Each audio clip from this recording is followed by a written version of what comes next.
പുതുക്കാട് ദേശീയപാതയിൽ KSRTC bus സ്റ്റാൻഡിന് മുൻപിൽ ബസ് ഷെൽട്ടർ സ്ഥാപിക്കാമെന്ന വാക്ക് NHAI പാലിക്കുന്നില്ലെന്നാരോപിച്ച് KK രാമചന്ദ്രൻ MLAയുടെ നേതൃത്വത്തിൽ CPM പ്രവർത്തകർ ബസ് സ്റ്റാൻഡിന് മുൻപിൽ കുടചൂടി സമരം നടത്തി.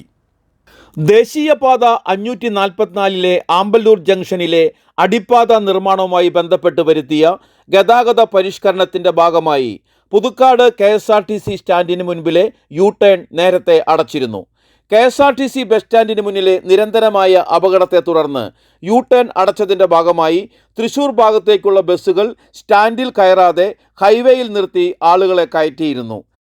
താൽക്കാലികമായ ഒരു ബസ് സ്റ്റോപ്പ് നിർമ്മിക്കാമെന്ന് ദേശീയപാത അതോറിറ്റി ഉറപ്പു നൽകിയതിൻ്റെ ഭാഗമായാണ് U-ടേണുകൾ അടച്ചത്. എന്നാൽ നാളിതുവരെയായിട്ടും താൽക്കാലിക ബസ് സ്റ്റോപ്പ് പണിയുന്നതിനായി നാഷണൽ ഹൈവേ അതോറിറ്റി തയ്യാറായിട്ടില്ല. ഇത് യാത്രക്കാർക്ക് ബുദ്ധിമുട്ടുണ്ടാക്കുകയും കൂടുതൽ അപകടങ്ങൾക്ക് കാരണമാവുകയും ചെയ്തതോടെയാണ് MLAയുടെ നേതൃത്വത്തിൽ പ്രതിഷേധവുമായി എത്തിയത്. പ്രസ്തുത സ്ഥലത്ത് അത്യാധുനിക രീതിയിൽ ബസ് സ്റ്റോപ്പ് പണിയുന്നതിനായി MLAയുടെ ആസ്തി വികസന ഫണ്ടിൽ നിന്നും 20 ലക്ഷം രൂപ നേരത്തെ അനുവദിച്ചിരുന്നു. എന്നാൽ ദേശീയപാത അതോറിറ്റി NOC നൽകാത്തതിനാൽ പദ്ധതി മുടങ്ങുകയായിരുന്നു. നിരവധി ചർച്ചകൾ ഇതിൻ്റെ ഭാഗമായി വിളിച്ചു ചേർക്കുകയും ബസ് സ്റ്റോപ്പ് പണിയാമെന്ന് NHAI ഉറപ്പു നൽകുകയായിരുന്നു. എന്നാൽ ചർച്ചകളിലെ തീരുമാനം പാലിക്കാത്തതെ തുടർന്ന് KK രാമചന്ദ്രൻ MLAയുടെ നേതൃത്വത്തിൽ CPM കൊടകര ഏരിയ കമ്മിറ്റി കുടചൂടി പ്രതിഷേധിച്ചു.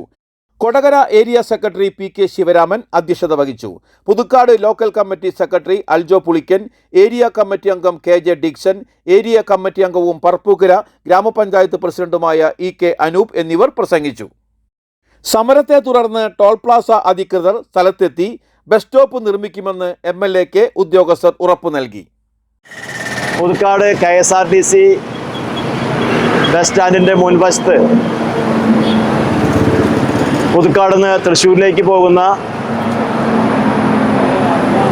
യാത്രക്കാർ, ഇവിടെ നിന്ന് ബസ് കയറിയിരുന്ന യാത്രക്കാർ, ഈ സ്റ്റാൻഡിൽ നിന്ന് ബസ് കയറിയിരുന്ന യാത്രക്കാർ അങ്ങോട്ട് KSRTC ബസ് പ്രവേശിക്കാത്ത രീതിയിൽ NHAI അടച്ചു കെട്ടിയതിൻ്റെ ഭാഗമായി അവിടേക്ക് പ്രവേശിക്കാൻ പറ്റാത്ത വാഹനങ്ങൾ അങ്ങോട്ട് പ്രവേശിക്കാത്തൊരവസ്ഥ വന്നതിൻ്റെ ഭാഗമായി യാത്രക്കാർക്ക് വലിയ ദുരിതം വന്നു ചേർന്നിരിക്കുകയാണ്. താൽക്കാലികമായിട്ടെങ്കിലും ഒരു ബസ് ഷെൽട്ടർ ഇവിടെ ഉണ്ടാക്കണമെന്ന് നമ്മളെല്ലാവരും ആവശ്യപ്പെട്ടിരുന്നു. ഇവിടുത്തെ നമ്മൾ മാത്രമല്ല, എല്ലാവരും പൊതുവിൽ ആവശ്യപ്പെട്ടതാണ്.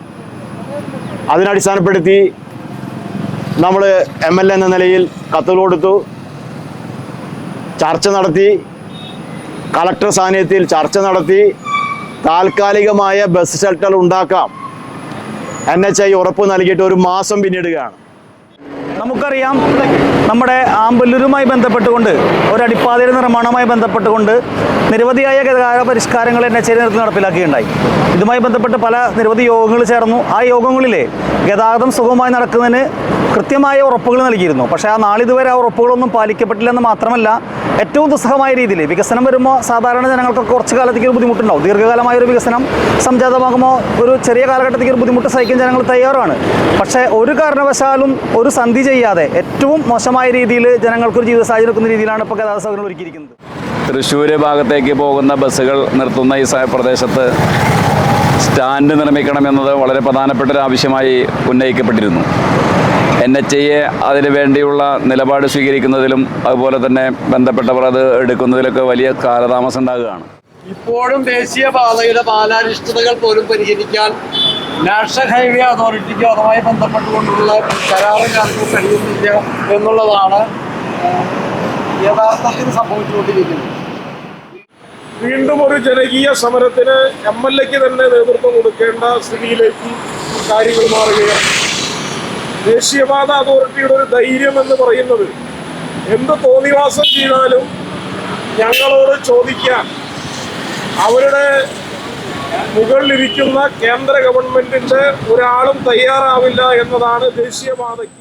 നമ്മുടെ നാടിന്റെ ഓരോ ജനകീയ ആവശ്യങ്ങൾ നടപ്പിലാക്കുന്നതിന് വേണ്ടി നാടിന്റെ ജനപ്രതിനിധി എന്നുള്ള നിലയ്ക്ക് MLA ചൂണ്ടിക്കാണിച്ചിട്ടുള്ള ഈ കാര്യം വളരെ പെട്ടെന്ന് തന്നെ നടപ്പിലാക്കാൻ ആവശ്യമായ നടപടികൾ ഉണ്ടാകണം.